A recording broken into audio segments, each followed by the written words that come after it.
Now. So thank you for coming on short notice, bud. I really do appreciate it. Definitely. To anyone watching live, I'm sure most of you have work at this point in time, but if you join us later, this is my good friend Morgan Jacobs, trainer over at Health Quest of Hunterdon in Flemington, New Jersey.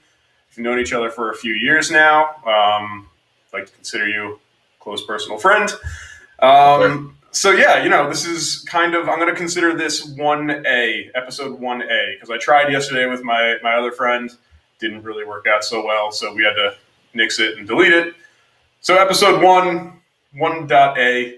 Thanks, Hoping, man. hoping this works out better. Again, like I I said, I'm not good at technology, so here's hoping for this. This is all good. Yeah, man, I'm basically just a gorilla on a computer hoping for the best. It's like Zoolander.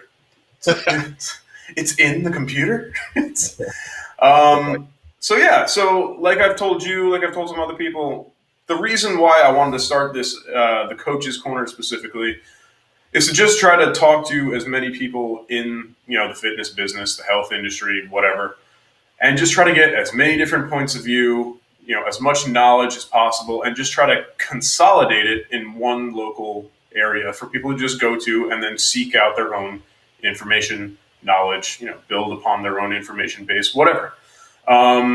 So yeah, man. So I guess if you just want to start off, like, how did you get into strength training? Tell us a little bit about yourself, how you got to where you're at, and then we could just kind of take it from there, man. for sure. Yeah. I think it's a very similar avenue to many people. I started off obviously with childhood. Playing sports. Naturally. Yeah, baseball and basketball were my thing. Um, I really have more of a love for basketball than anything else. But again, I baseball is a close second. And I got into the strength and conditioning basically by necessity. I remember being a sophomore in high school and our baseball coaches being like, "Well, you have to do strength and conditioning." So, being a newbie, I'm sure you were in the same boat at some point. They just kind of thrust us into doing some things, and in hindsight, it was like these guys had no idea. Oh God, no, dude! I can't even tell you how many times I've looked back and been like, first of all, I think every single high school athlete has the same story of, like, you're a freshman or sophomore, and the varsity coach is just like, you got to get stronger, and then that's it. They're like, they don't tell you what to do. They're just like, here's a barbell, here's the gym, go. Yeah, It's just yeah. like, I mean, we were the good thing was is that we were supervised, which I can't that say helps. that I've heard of that those were things that individuals at our age and time that wasn't always the Yeah. case. I mean, But we it was had. supervised. It was supervised, but I do remember. Um, Again, keep this in mind. I was like 15, 16. I do remember doing walking lunges with a barbell on my back with at least 10 or 20 pounds on each side on the bar. And I mean, we were probably going down and back for like 20 to 25 yards. So again, keep in mind, newbie to the strength and conditioning realm. Yeah. And needless to say, the next couple days, I remember my mom picking me up because obviously I couldn't drive yet, and I almost couldn't walk. I mean, it Yeah. was awful. I There's mean, no easing into it, no tapering into a no, program. It's just trial by fire. Here's some weights, man. no, And I'm sure you were probably doing those walking lunges with the barbell on your back, like in the middle of the gym. Like, so yep, there's people walking around you. There's people with dumbbells. Someone's probably doing a bicep curls like 30 seconds away from you, like in like a little corner. yeah, Yeah, it was I remember the same thing, man. It's it was absolutely absurd. So that was kind of my introduction, and like I think many people, it was kind of a very, very interesting introduction to strength and conditioning. And after that, kind of tooled around with things that I thought would work. The classic bodybuilding, bench press, curls. Like, oh yeah, I'm gonna get stronger from that. Which, again, you will, but it doesn't always necessarily it's like translate very well yes, over yes and to no, right? Like yeah, you will, but it's not right, really what you're looking for, kind of thing. correct. So a few years I would dabble in just stuff that I had no idea what I was doing, and then in college I didn't necessarily know what I wanted to do. I knew that I wanted to get into athletics in some capacity. Initially, it was I thought maybe athletic training, but I was then introduced to collegiate strength and conditioning, and that's when things kind of took off. I was introduced to Olympic weightlifting early on, which I still have a very high interest in. Sure. It's just that obviously life changes and your goals change, and you kind of Case in develop point. develop different philosophies. And so I was kind of introduced to the Olympic side of things early on, and um, I got the opportunity to intern and volunteer at the University of Kentucky and do some stuff with the teams there, baseball team, soccer, swimming and diving, volleyball, things like that. So that really helped me or opened my eyes to what strength and conditioning had to offer. Sure. There were a lot of positives I took away from it. I learned a lot about what proper technique looks like. I learned a bit about programming, but I also took away some negative things from it. How there were some things that I didn't necessarily like, not just from the collegiate setting, but from a philosophy standpoint. Mhm.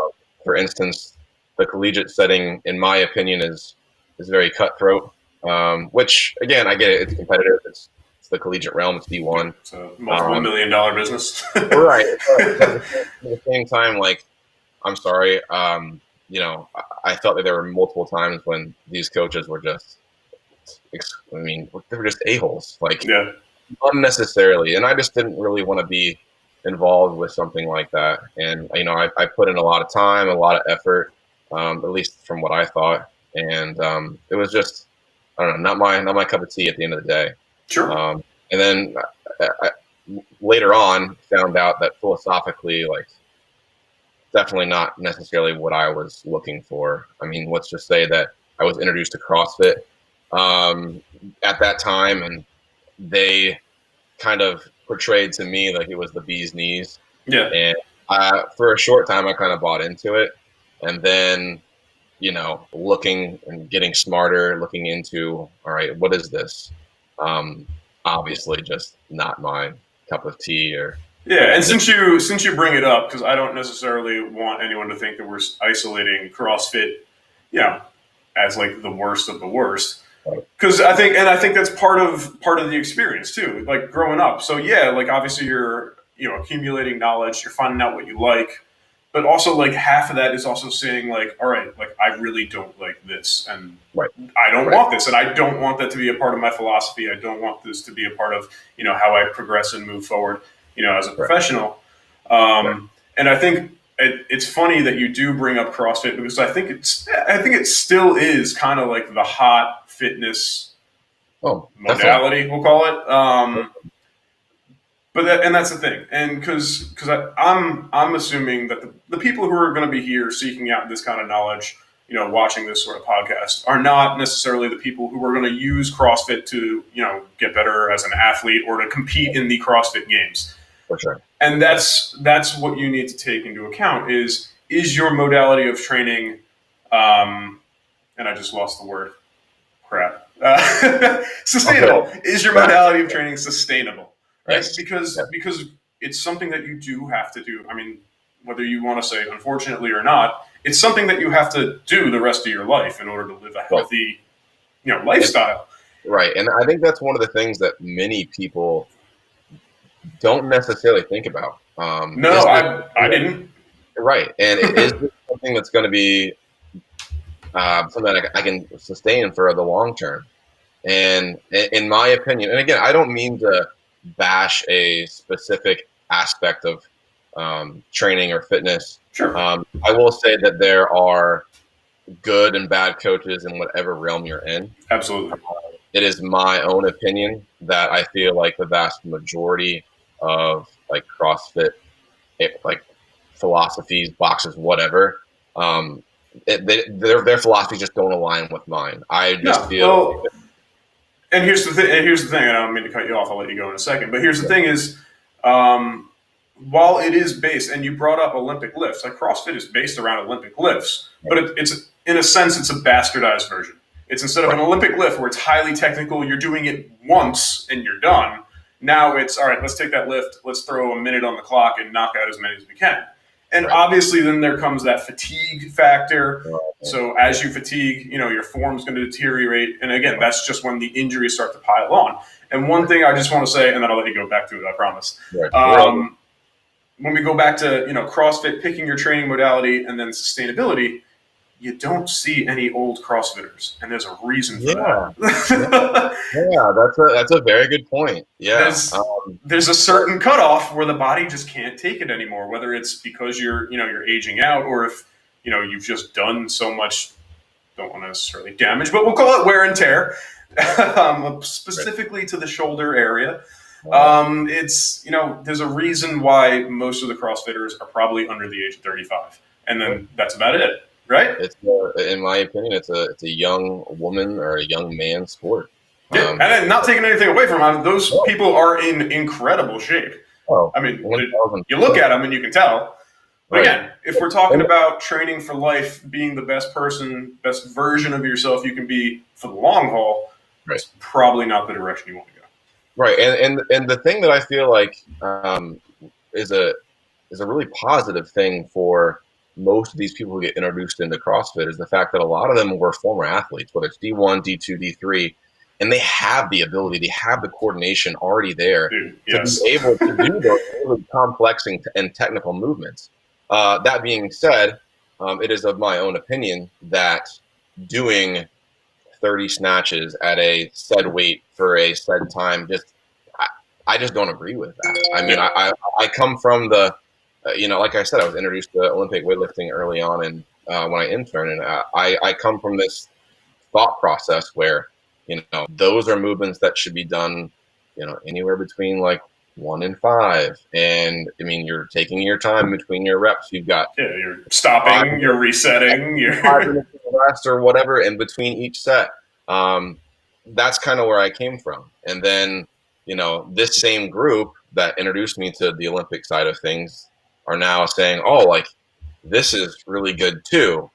And I thought, yeah, like this is cool. Like 30 reps of this, I feel awful, or not awful. I feel exhausted. I feel like I really worked. Well, yeah, sometimes you feel awful. Right. And then you step back and it's like, maybe this isn't the greatest thing, because as soon as like, in my opinion, and I think this is a fact that you can agree with as well, fatigue is the enemy of motor learning. And let's just cut to the chase.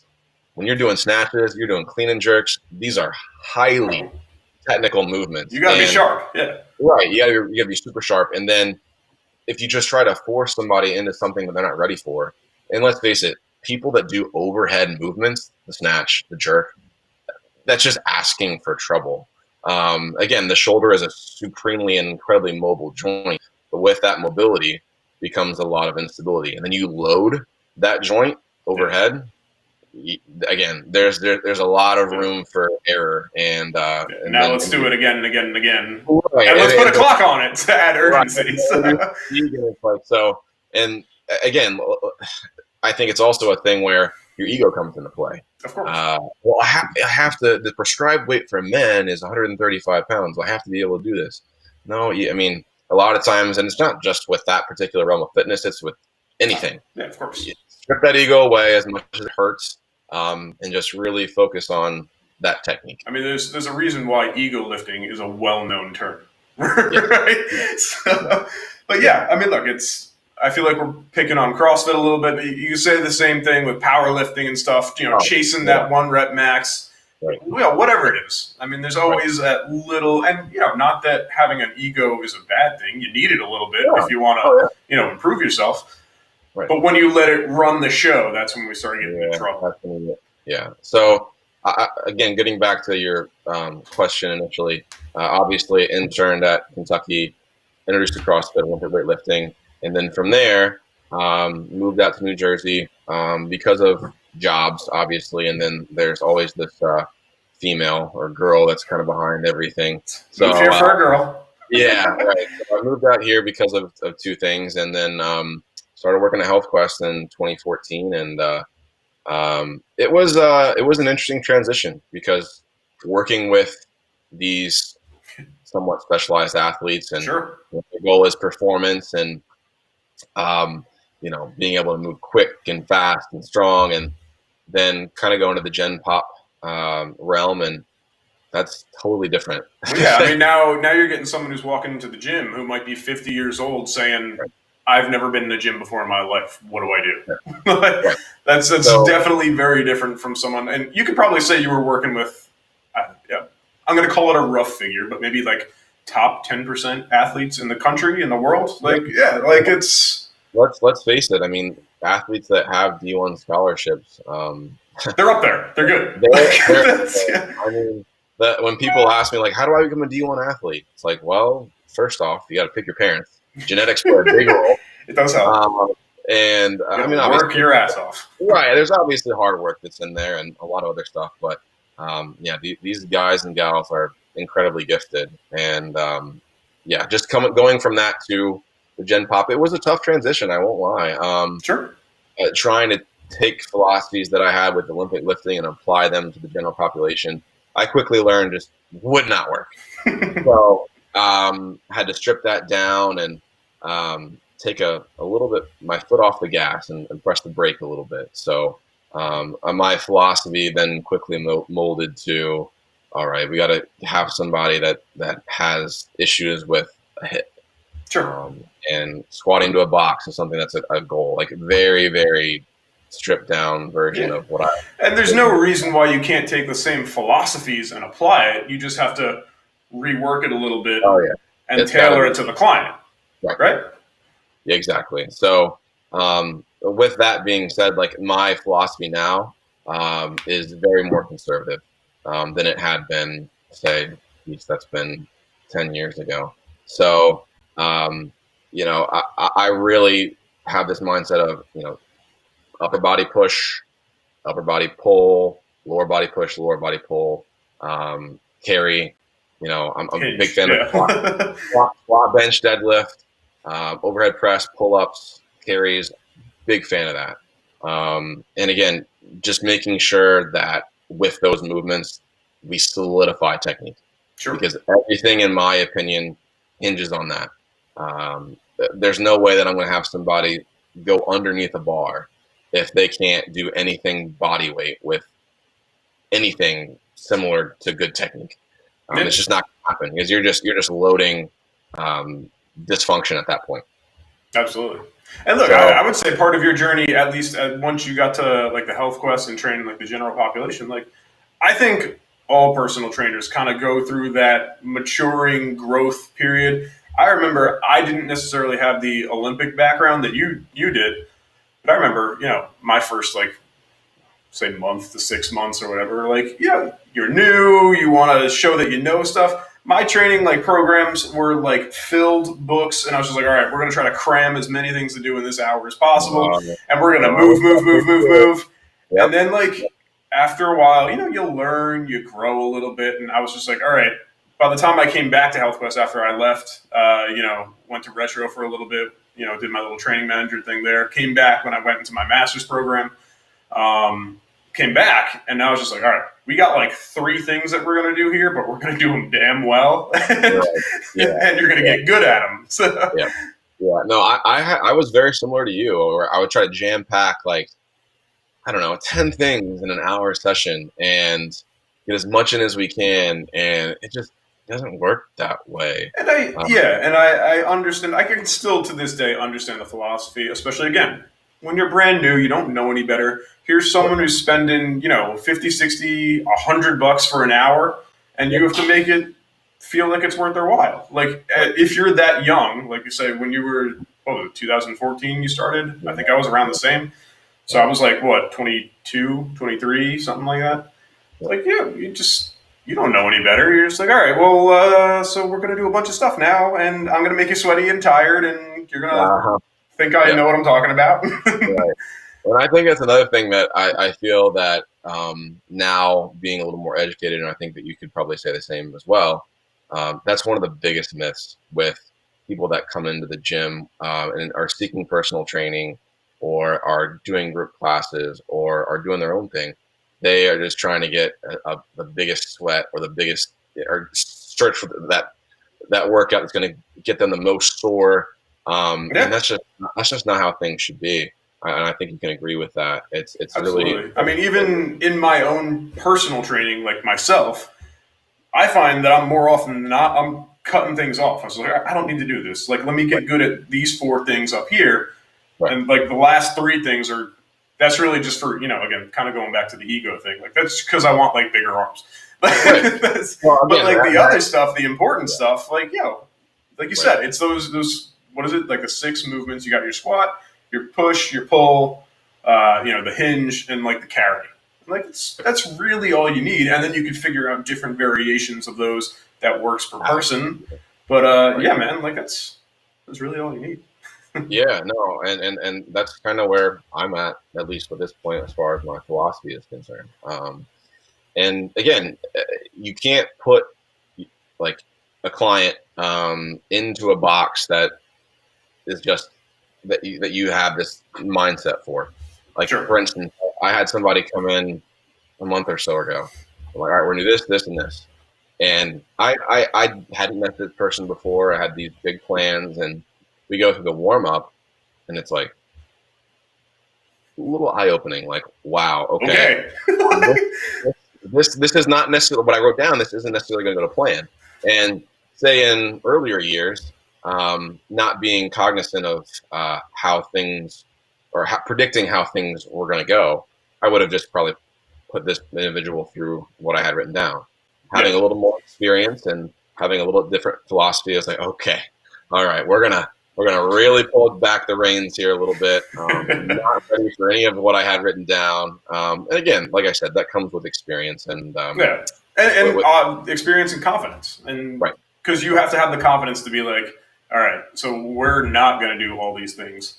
Because I remember towards the end of my tenure over there at HealthQuest, like I would have clients who come in for their first, like obviously you'd meet the client probably beforehand, right, but their first session, like you don't really know what they can or cannot do. Like it's kind of a trial and see where we're at kind of thing. it And so is. I would be like, before we like got started, I'd be like, look, I know you paid for an hour. I've got like a certain amount of things that I want to do. And if you do them well, we're probably going to get through them quickly. And we might be 45 minutes. We might be 40 minutes. Like, that's it. Like, I'm not here to, like, again, it's not, I always like to tell people, like, I'm not a clown. I'm not here to entertain you. This is not the circus. I'm here to, like, help you move and get better. So if we get through what I think we need to get through and you do it well and we go quickly, congratulations. You did it really well. And now you got some extra free time. Exactly. Yeah. And again, it's a balance because yes, you know, I think that we can both say with high confidence that we have the best interest of our client in mind. They might want X, Y, and Z, but they might not need X, Y, and Z. They might need A, B, C.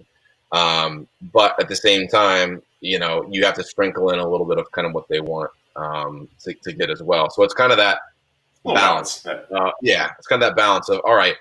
If you do this well, then I'm going to give you what you want, or you kind of it's kind of almost like this like cat and mouse game where you kind of disguise like, oh, we're going to do this like what you like, but in essence, we're really trying to work on what you really Yeah. need. I think how I usually set it up was we're going to do what I want to do first because I'm the professional and you're paying me. Like, I'm not going to a doctor and saying, I want you to do this for me. It's like, no, I'm going to go to a doctor and you're going to do what the doctor Right. tells you. Right. And I was just like, you have to, if you want to get to the stuff that you want to do, you have to prove to me that you're able to handle it. Like, I'm not just going to throw you out there because then that's on me. If you get hurt, that's on me because you're trusting me, you're paying me to help you. And then if you're paying me and you're trusting me to help you, but then you're telling me what you want to do, then why am I here? Right. Exactly. So first you got to prove to me that you can handle what I want you to handle and that I need you to handle, and then we can start getting to the fun stuff or what you Yeah. want to do. Your first role as a trainer, coach, whatever, is do no harm. Exactly. I mean, there's Not always risk in training. I mean, you're picking up heavy ass things, right, and right, yeah, accidents happen. right. And again, being anyone that says I work in injury prevention, like no, you don't, because injuries are going to happen no matter what. You just do your best to try to not negate. I shouldn't say that, but lessen. Well, yeah, I would. So I think I see what you're saying because I think I might change how you word it because I think yeah we do work in injury prevention because the whole point of building strength is to be strong enough so your body can handle that outside force, the outside stress, and Sure. ward off or prevent injury. Right. But I think what you're trying to say is like we're not magicians. Like we No. can't just magically be like, all right, we're gonna do some bench press and squats, and you're never gonna get hurt again. Like no, obviously that's not how it works. Right. But I feel like a lot of times, especially at the professional realm, and I get it. There's a lot that goes into it as far as money and politics and whatever. But I feel like oh yeah, a lot of the fall guys with strength and or with professional sports come on that strength and conditioning coach. Like if this guy gets injured, then well it was the strength and conditioning coach's fault because he didn't have him ready. It's like no, these things unfortunately happen when you're dealing with these athletes that are just incredibly strong. I mean, forces that are almost unimaginable. yeah. What's everyone It's always not describes like the NFL, like every NFL game is like going through like a multiple car wreck. Like it's what? unreal. Yeah, right. So again, there are times when it's like obviously you see a trend. You've got like 25 players out with the same injury. Okay, yeah, that might be an issue, but a lot of times it's like you can't always prevent everything. You just want to do the best to lessen that risk. Exactly. It's trying to minimize it. Right. Yeah. So again, that do no harm is just really important Yes. for And athlete yes. or client. Go ahead. Sorry. Yeah. So the do no harm is like number one in my opinion with anyone. Yeah, and sometimes the biggest thing is you have to, save the client or the athlete from themselves. Right. And again, it's those hard conversations that you kind of have to have sometimes with people because they might want to be go go go go go, Yeah. 7 days a week. It's like, well, this little thing called recovery is Easy. yeah, this little thing called recovery is super super important. Go take a nap. Yeah. Eat a sandwich. Right. Let's try to sleep more than 4 hours or 5 hours a night. Let's work on that. So, yeah, just educating people on what they should really be looking for is something that's really important. Absolutely. So I know you guys are doing a lot of outdoor training now, and I know it's Oh, not necessarily your favorite, but well, I mean, maybe just the situation in general. Yeah. So actually, out of my own curiosity, because I don't know how HealthQuest is handling everything. I'm right. assuming the actual gym area is shut down. So have you guys gotten a lot more into like your garage gym and like the outdoor training and stuff like that? Well, obviously, like going inside the garage and doing classes. Is that a no-no? Yeah, we can't do that because of the ventilation issues. Sure. Obviously, so we've been outside on the turf. I mean, the turf is probably, if I were to estimate, I would say like 20 by 40. Yeah. So probably 20 by 40. And it's been good since we started in June. The fact that really has been not the greatest, in my opinion, and the opinions of our members, is that it just gets so hot, and especially at 5 o'clock or 6 o'clock we have a little bit of shade, but man, there were days. I mean, we had that 2 week heat wave where I'm not even doing anything. I'm just coaching, and I'm drenched, and they're doing squats and deadlifts and all this other stuff, and I feel awful, but it is what it is. It's just the world we live in now. So we've been doing that stuff outside. Since the first week of July, we've been doing one-on-one personal training inside. That being said, it's really weird. Just because, I mean, you've been there, but for the people that haven't, normally on a pre-COVID, we had music going, there's a bunch of TV screens, there's a lot of commotion, and that is just not the case at all. Yeah, complete opposite. Yeah, it is just ghost-like. So I think when we started, I'd have a client, and then maybe one other person within that hour would have a client. Yeah, it's just really, really weird to be back. But obviously trainers are wearing masks. I think in the last couple of weeks we've been requiring our train clients to wear masks as well. That's rough. Yeah, I know it's not ideal. And it doesn't feel great as well, but it is a necessary evil. My whole philosophy with the mask thing, and we can go on forever with that, is if I can make somebody else feel more comfortable, if they have a family member that's immunocompromised, Sure. and I'm wearing it, great. Do I like wearing it? No, I don't think anyone likes wearing it. I don't think anyone's waking up in the mornings like, can't wait to put on my mask. Yeah. This is great. Yeah, so that's kind of my stance on it. But yeah, we have been open for one-on-one personal training. I don't have any idea when things are going to truly open back up. I know that New York just opened or is opening this coming Monday. There's this inclination or this thought that New Jersey will follow suit. I'm not exactly sure. Yeah, I mean, we seem to have been pretty much New York's something happens and then we kind of follow. So right. Fingers crossed for you. I hope so, because I think it's time that a little people. First of all, I mean, I wasn't necessarily expecting this to become the COVID show, but especially with everything out there, like I hate to be one more thing, but I honestly, and I understand by nature of gyms, they're indoors. There's a lot of people. You're sweating. You're moving things. You're touching everything. But I mean, there's something to like, and actually, I could tie this into our overall American health system in general. We're very reactionary as opposed to preventative. And I think we've gotten a little bit better in the sense of people are trying to take a little bit more of an active role, whether that's exercising, eating correctly, right. supplementing if you want to supplement, that kind of stuff. Right. But yeah, I mean, it's again understanding how gyms function, how they operate. I've spent a decent portion of my life in gyms. They're pretty gross generally, so I get it. But like, there's also that at least these are people who are like trying to take an active role in, improving themselves, helping themselves, being healthier individuals. And I think we do, if nothing else comes out of this whole COVID pandemic situation, I think we really need to take a good hard look inward at ourselves and, what are we doing that we could probably maybe handle this better in the future, taking care of ourselves, eating right. Because we all know, like, eating well, exercising, supplementing, whatever, getting outside, being in sunlight, nature, that kind of stuff, like that all has positive effects on your health.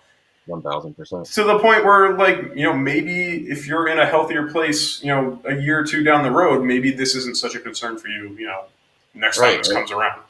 And again, I'm not here to be an expert, but I do know that I at least I have this really gut feeling that that being more active and being a healthier individual, whether that is nutrition, exercise, whatever, sure. I think you're going to be better off combating something like this, whether it's a pandemic or, I mean, the number one, at least to me, from what I remember, the number one killer of people in the United States is heart disease.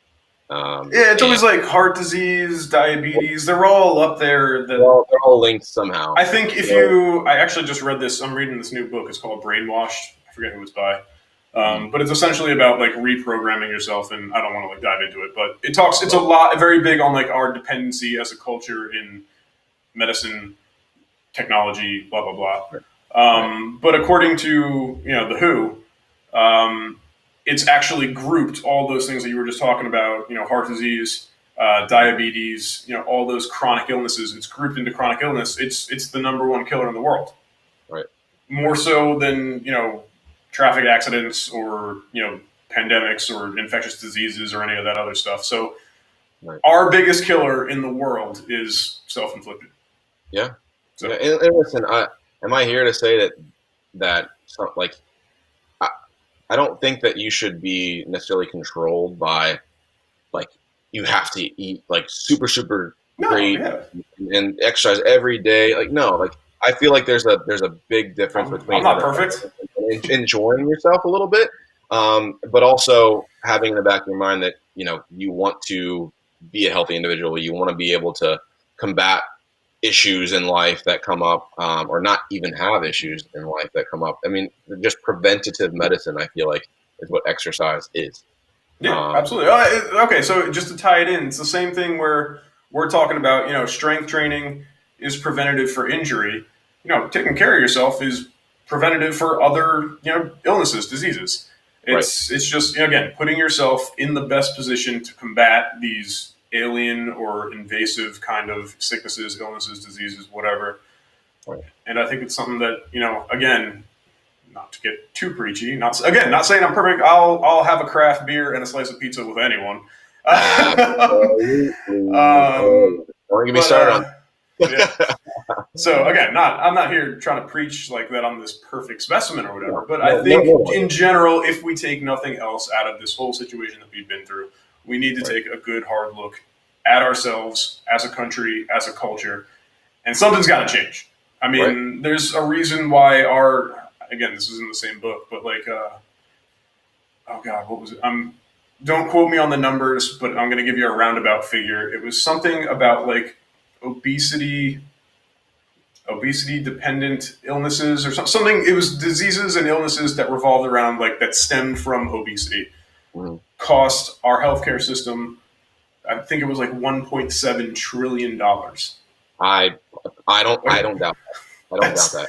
That's insane. Right. And this isn't to necessarily bash individuals from the South, but I grew up. I didn't grow up. I lived in the South for about 10-ish plus years. And I was there for 2.5, so long enough. So you can kind of, add in a little bit of input here as well. One of the things that I really saw when I moved up here to New Jersey was the interest or the thought process that exercise and nutrition are really, really important. And again, whether that is driven from an educational standpoint, from a just a financial standpoint, whatever the motives are, it was a priority. And I can't necessarily say that individuals that I grew up with, whether it's in my hometown of Evansville, Indiana, or in Kentucky where I went to college and high school, I can't necessarily say that's something that was always a priority to individuals. And I feel like from what I saw with either their choices or their lifestyle, that did not benefit them. It can. Right. So I think a lot of this this stuff is about really just being open and aware to educating yourself on, hey, again, it all goes back to what's the long-term goal here?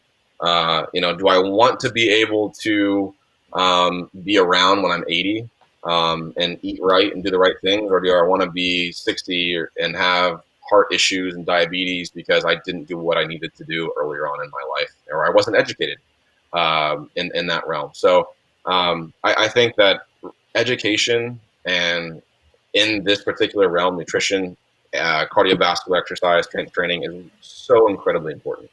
Absolutely. And here's the beautiful thing is education never stops. So just because you're 50 years old doesn't mean it's too late.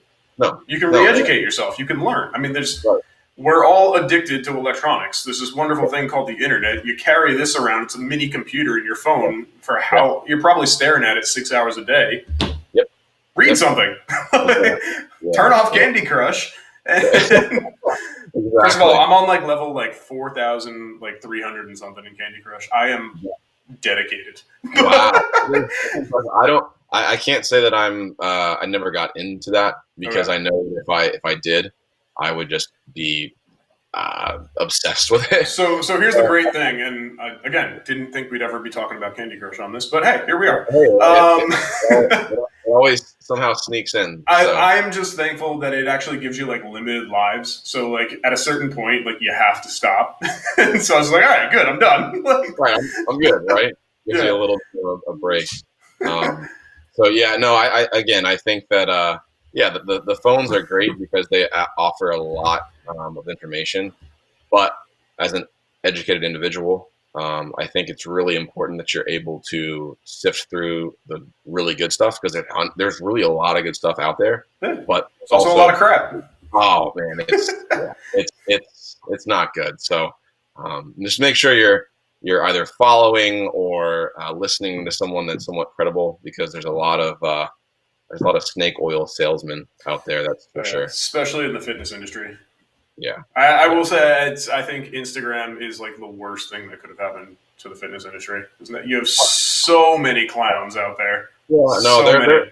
there are, and it's unfortunate because a lot of the people that get recognition are the people that look Look good. amazing. Yeah, it's just And again, that's great, but you got to have some knowledge and some brain power behind it. And a lot of those individuals that look great yeah. just have really good genetics or don't necessarily know what they're doing, and they act like they do. Pharmaceutical enhancement.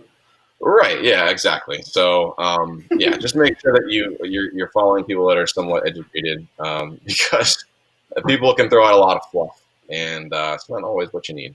Yeah. But actually, just to shamelessly plug myself, Yeah. this is kind of why I wanted to start this whole coaches corner thing. I mean, look, Yeah. I'm obviously talking to people who I find one credible, and it's not like I'm bringing you on like you're a clown or something. I think like you're a good friend. Like I know you know what you're talking about. You're someone I trust. You're someone I believe in. So like that's why I'm happy to have you on here.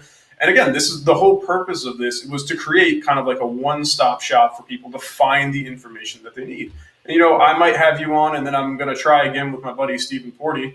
We tried yesterday; it was a whole fiasco. But anyway, he might have differing views than you do. But I know that you're both educated people who've been in this business, who know what they're doing, who work with people, and even if you have a difference of opinion, it's okay. Like not everyone's going to be 100% on the same the same field or the same path or whatever. But that's why. And now my goal again is to bring all of you guys together in this one little segment. So now people can watch Morgan, watch Steven, watch whoever comes on after that, and be like, oh, I really like what Morgan had to say. But Stephen made a really good point about this, and Len was talking about this, but Morgan had this, and like you can kind of put it together for yourself, and that's the point.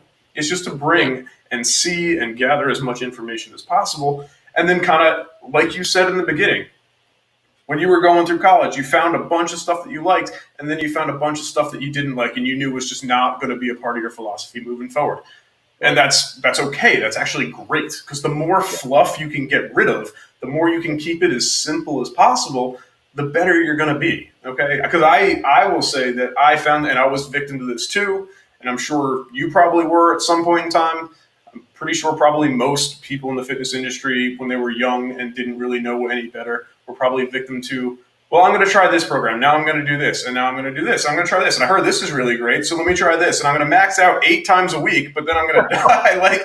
Like we've all been there. And, I've gotten to a point now, when I was training at Health Quest, I was really trying to go for just strength, squatting, deadlifting over 400, deadlifting over 500 pounds.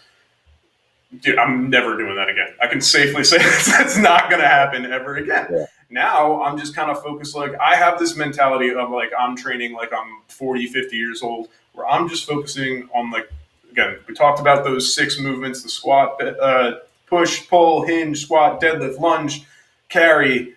That's what I'm working on. Right. And just try to make them like as great quality movements as possible. And I think that's ultimately where most people kind of fall once they kind of go through the other stuff. Right. That to me should be the point. I mean, yes, there comes a time and place where you should be pushing yourself. And again, there's this thing called progressive overload that's really, really important. Absolutely. However, again, I have this more conservative mindset where I want to be able to move when I'm 55, 60, 70, hopefully. And I don't want to push myself to a point where I can't get out of a chair. I can't get out of bed. I want to be able to move well at those points in my life. So I think that moving with good technique, like you're alluding to, is just so incredibly important. And behind that, like we mentioned earlier, comes education on how you need to be able to move. And again, it's really, like you mentioned earlier, simple is really just the best way. If you start making things super complex, you can not only confuse yourself, but if you're trying to portray this really confusing philosophy or technique to a client, it just gets the water gets muddied. And yeah, exactly. Exactly. So simple the better. The simpler the better. Absolutely. Oh, and one thing that you weren't actually talking about it, but you said confusion, and I'm going to roll with the whole muscle confusion thing, which I'm so glad people have now kind of caught on to is not an actual thing. Like, what do you mean? Like I remember I would use this exact metaphor when I was talking to we had like the new client sit down session, whatever they're called at HealthQuest. Yep. And people talk about, all right, so like, what about this like muscle confusion where you do this for a program for like 4 weeks and then you do this program for 4 weeks. And it's just like, well, I mean, here's the thing. It's great if you have ADD and you just kind of want to roll through like a bunch of stuff really quickly and you get bored easily. But it's just like, let's talk about it this way. Like, let's say you want to play the piano and you sit down and play the piano for 4 weeks. And then you stop playing the piano and you play the flute for 4 weeks. And then you stop playing the flute and then you play the guitar for 4 weeks. Like, those other two things aren't making you any better at playing the piano. No. So, like, and like ultimately what it comes down to is exercise is really just kind of practice at moving. Yeah. And it's just moving under stress, under weight. So your goal is to just get better at moving. So if you're constantly changing the movements that you're trying to do by adding things, taking away things, spinning, jumping, like popping, whatever, like you're never really going to actually get good or great at any of those things. You're just going to kind of like do it for a couple of weeks and then you're going to do something else for a couple of weeks and then you're going to do something else for a couple of weeks. And then when you come back to the original thing, you're probably not any better at any of them. No. And listen, sometimes programs need variations, and I yes, do absolutely understand. However, your nervous system needs X amount of time to be able to adapt to that stimulus that you're putting it under. So if you're changing your program or you're changing your exercise like every 3 weeks, yeah, you're confusing your muscles, you're confusing your body. It confuses hell. No, right. So yeah, that's not necessarily a good thing at all. Yeah, and again, it all goes back to simple is better. If you feel like you have something down like really well after, I don't know, 6-8 weeks, okay, then maybe like a little tweak, for instance. And like go ahead, yeah, go. I think I know where you're going with this. If you're doing like, I don't know, if you're doing like pull-ups or something, and you're banging out like, I don't know, 10 reps at more than body weight, and you want to throw in like a pause or an eccentric. Just to clarify, we're not kipping pull-ups, right? Yeah. Gosh. Yeah. So if you want to add something like butterfly pull-ups, yeah, go for it.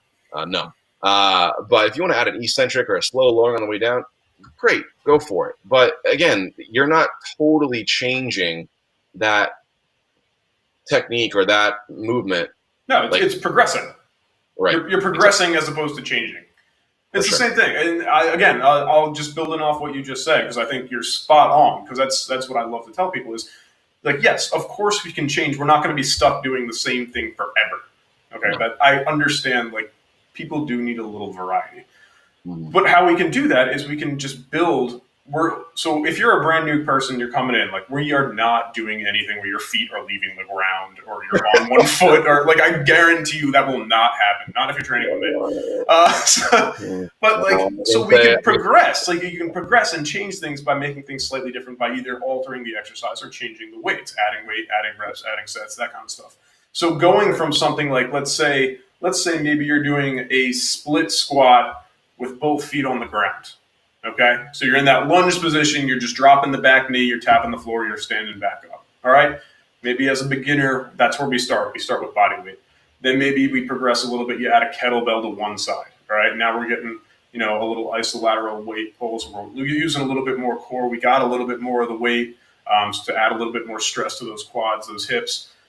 So that's the way we can progress and change it. Maybe you get really, really good at that after 4, 5, 6 weeks. We can progress it to maybe walking lunges, or maybe we do a Bulgarian split squat where you got an elevated back foot. So these are the ways we can change it and kind of make it a little bit more challenging and, change up the exercises. But it's really a Bulgarian split squat and a split squat are essentially the same thing. It's just a slightly different technique where you're elevating a foot to make it a little bit more difficult. Right. And those are the type of changes, quote unquote, that you should be doing, not completely altering or completely changing an exercise. So it's about having the knowledge to be, all right, how can I, if I'm doing really well with this movement after 6 weeks or whatever it is, how can I progress it and get the very similar effects with this training modality? That's really the key. Yeah, man, I dig it. So we'll go one more topic. We've been doing this for like 50 minutes, man. It's went pretty quickly. Yeah. So I don't expect you to give any of Morgan's secrets away, but let's say there are no secrets. Let's say brand new person, I've never been in a gym before, comes up to you. It's just like, I don't even know where to begin. Mm-hmm. Yeah. How would you guide them? So I would first guide them in saying that, in my opinion, there are two realms of fitness that you really have to make sure that you are doing, whatever your goals are. Obviously, strength training is super important. I think that's one of the things that I gravitate more toward than anything else. Not only is that super important for, obviously being stronger, but, it's super important for your bones, various other things. Obviously, it's going to be really important when you get older to be able to pick stuff up off of the ground. Sure. Super important, obviously. However, there's this little thing called your heart that also really likes, to be worked. And that's super important. We talk about heart disease and, obesity, and you have to make sure that you're having a good balance of, like I mentioned earlier, strength training, sure, and your cardiovascular exercise. So those are the two main things, obviously. However, before we even delve into those two areas, I need to make sure from a mobility standpoint, from a technique standpoint, from a movement standpoint, that you're able to do these basic things. Your squatting, your upper body push being a push-up, how is your overhead movement? Those are incredibly important prior to getting into anything strength training related. We can get away with some of the things cardiovascularly. We get your heart rate up without having to delve into anything like super technical. But eventually, if we're trying to progress in that realm, those other things like the mobilizations will really come into play. But that's kind of the gist of what I would tell people initially. Obviously, nutrition is super important. I'm of the philosophy that I can give guidelines to people about that, but I don't want to delve too much into, all right, you need X amount of grams of carbs, you need X amount of protein, you need this, you need that. Like, that's not my expertise. And that was always my thing too. I was just like, look, but I can kind of give you some like pointers. Like, yeah, so. Exactly. So I always try to refer people if they are really super want to know more about nutrition. I try to gravitate more towards referring them to like a registered dietitian because they know more about that than I do. Or obviously, you kind of are echoing the same thing there. I don't like telling people things that I don't have a good idea or good education base behind. Well, that's because you're a responsible human being. I like to think so. Yeah, and if I don't know something about whatever they have a question about, I'll try and do my best to, talk to somebody or research it or whatever to get them a good answer. Sure. And there's nothing bad about saying, I really don't know. Right. I mean, I personally don't trust anyone who has never said the words "I don't know" before, because I know you're lying. Yes. Yeah. So somebody that claims to know everything is somebody you need to stay far away from. Bye-bye. Yes. No, and that's awesome. And I'm glad you actually brought up the mobility a little bit, because it's obviously very, very crucial. Because like you can't have someone pressing something overhead if they can't even get their arm, in the proper plane over their head.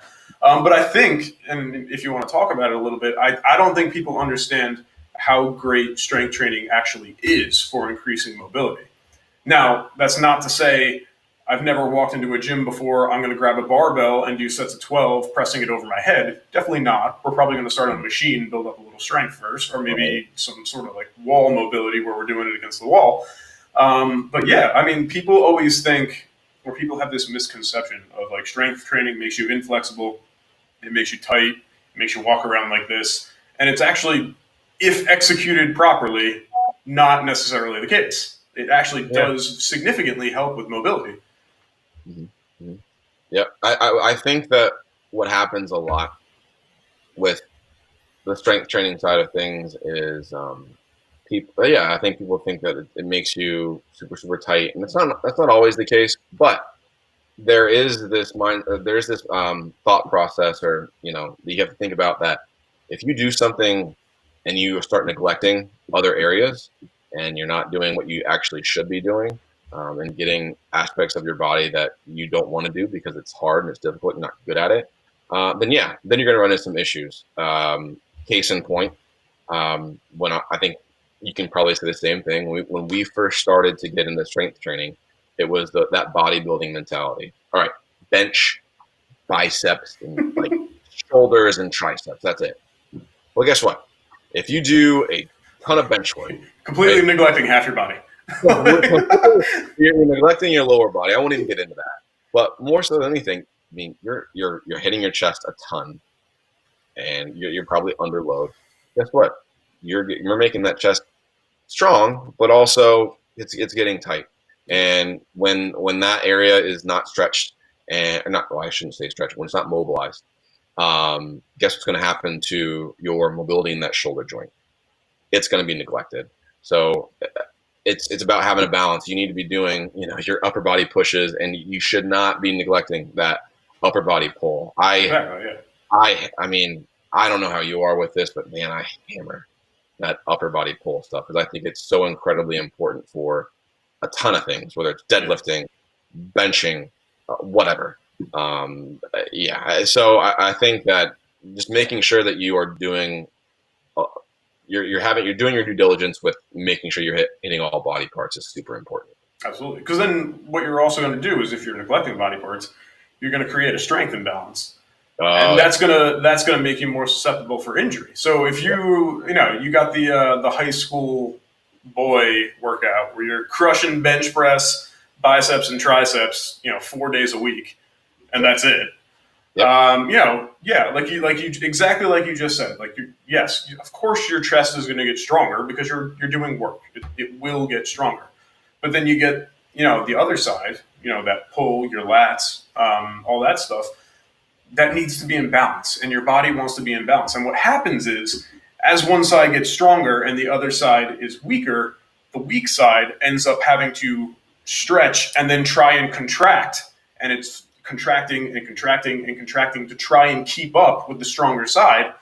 And here's the common misconception is people tend to think, oh, if I have a tight muscle, I need to stretch it, I need to make it looser, I need it to relax. No, if you have a tight muscle, it's probably weak. And what it's doing is it's contracting because it's trying to keep up with the opposite side that's way, way stronger. And it's contracting and contracting and contracting and contracting. And now you have this stretched out muscle that's exhausted from contracting all the time. And now you're stretching it and stretching it and stretching it. You're going to mess it up. You're just building this recipe for injury. So it's all, and I always try to come back to your body wants to be in balance, whether it's front to back, top to bottom, side to side, wherever. If one side's dominating another side, you're putting yourself, at a risk for some sort of injury. Right. Equilibrium. Yeah, man. Also great brewery, by the way. Anyway, yeah. So your body wants to be, in equilibrium, and unfortunately, your body is going to want to gravitate towards the path of least resistance. And that path of least resistance isn't always necessarily the best thing for you. No. We all want to do things that we're good at. We don't necessarily want to do things that we're not great at because, going back to the ego, it doesn't always feel that great. Yeah. Ego, comfort zone, whatever you want to call it. Right. So, in my opinion, you're only as strong as your weakest link, and those weaknesses need to be addressed. Do I like doing lateral lunges? No, I absolutely. But I know that that's something that can help me, whether it's with squats or say on the basketball court because I still play and I love it. Um, I know that they need to be done. But again, am I good at them? No. But it's something that I know is a necessity, unfortunately, and it's going to help. Yeah, I think that's if I had to pick one thing that I think I dislike the most, I don't like pushes. Like that's Mhm. if I had to pick one, I would much rather pull anything, whether it's upper body, lower body, wherever. I would agree with I'm that. Yeah. much more a pull person than I'm a push. I don't really like bench pressing. I Mhm. definitely don't like lower body push. I mean, Mhm. I'm a big fan of squats because I know how good they are for you. Correct. Yeah. But if I could get away with not doing them, of course I Yeah. I know. would. I know. But that being said, I have lower body push, whether it's a squat or a lunge or a split squat or something. I have it programmed into my workouts 3 times a week because I know I hate it, and I know if I don't do it, I'm going to skip it, and Right. I know how good it is for me. So, Right. Yeah. yeah, it's like you said, you're only as strong as your weakest link. I like that. I'm probably going to steal that. And but Well, it's I think it also goes hand in hand with stuff like nutrition. Like, do I like vegetables? No, I don't. I actually I do. don't. Well, again, you're an alien. I'm only Uh, weird. Yeah, do I like carrots? No, I don't like them at all. Do I love like carrots. I don't know, broccoli? No, but and I know that that's something that's going to help me become a healthier individual, whatever. So I'll do it, and I feel like a lot of people just look Don't. at things like that. Like, no, I don't do this, even though Yeah. it's going to be better for them in maybe the long run. So I feel like a lot of the stuff, whether it's strength training, cardiovascular training, nutrition, you kind of have to look at it and be like, I probably should do that. It's going to help me. Here's the thing. I actually heard this. I've been actually crushing some Joe Rogan podcasts recently. Mm-hmm. COVID has given me a lot of free time to watch some stuff. Wow. But he had this. God, what's her name? Dr. Rhonda something or other. She's very big. She's a nutritionist, physicist, like that kind of stuff. So whenever she comes on, she's always talking like nutrition and supplementation and blah blah blah. But she said something that stuck with me because it made sense. Right. So when it comes to like exercise and nutrition, don't think of it all the stuff that like I'm missing out on. Oh, I can't have this. I can't do that. I have to take out this. Think of it as what you can have, what you can include. Like, all right, I want to get to this today. I want to eat this today. And once you build this base, like if you're giving your body like the proper nutrition that it needs, if you get in the proper nutrition, the proper sleep, the proper exercise, that's a combination to put your body in a great situation to be able to kind of handle the other stuff that you want to do. Yeah. So, if you have a pretty damn good nutritional, or we'll just say a nutrition plan, and you exercise, 5 to 7 times a week, and you're sleeping, 7 to 9 hours a night, you can probably get away with the cigars and whiskey that you like to smoke and drink a little bit better than someone who maybe doesn't do any of that stuff and is still smoking the cigars and drinking the whiskey. Correct. So putting your body in a good situation, your body has mechanisms to handle. Your body has built-in mechanisms to fight cancer, to fight high blood sugar, to fight heart disease, that kind of stuff. Your body already has this programmed into your DNA. The thing is, you just need to help it by facilitating it with doing the good stuff. So by doing the good stuff, you can get away with a little bit more of maybe like the extracurricular stuff that you necessarily like. Now, I'm not saying, make it a 50-50 split, but generally we like to find, what is it, like the 80-20 rule or something? Like you do the right thing 80% of the time and you can get away with 20% of it. Right. And it's amazing after you go through that uncomfortableness of doing those right things or doing the things that aren't necessarily the most comfortable things. It's amazing how your body feels. Absolutely. Oh, God, after it makes a drastic difference. And I mean, you shouldn't indulge, or let's say overindulge those aspects like the whiskey drinking and the cigar stuff. It shouldn't be looked at it's all like about that. moderation. Exactly. So I think that being uncomfortable for a little bit is something that's important. And again, just do the right thing. Yeah. Do what's Well, best for your body, because you're going to here's the thing: the more you do that uncomfortable stuff, the less uncomfortable it gets. Yes. Yep. It's like, Yep. I totally agree with that. yeah, Yeah, and a lot of it's planning. Again, do I like to plan out my meals on Sundays, or do I like to cook on Sunday? No, I don't. Would I rather lay on the couch and watch baseball or whatever? Yes, but of course, I know. Yeah, right. of course. That's always it. But I know that's something that I should be doing for myself, because it's the right thing to do. It's going to put me in a better position in the long run. Yeah, man, I could not agree more. Yep. So I'll leave it up to you, man. We've been doing this for an hour. Went pretty quick. And Yeah. I mean, anything else that you feel you need to get off your chest, you want to talk about, or I just think, as a synopsis of what yeah, we talked about, and kind of backtracking back to kind of my philosophies, it's really about, sure. it all hinges around technique, whether it is strength training related, because that's super important to fitness, whether it's cardiovascular related, um, and just making things simple. The most complex programs aren't something that, in my opinion, are something that you should be doing. Take it real plain Jane, and then once you get comfortable with that technique, then you can progress from there. But again, like we talked about, the whole muscle confusion thing, like switching things up every 2 weeks, like, no, like, keep it simple. Um, Yeah. Again, focus on that technique. Well, And at the risk of sounding like a broken record and just giving more and more metaphors, building your body it's like building a house. Like you're not going to start. You're not going to start with the roof.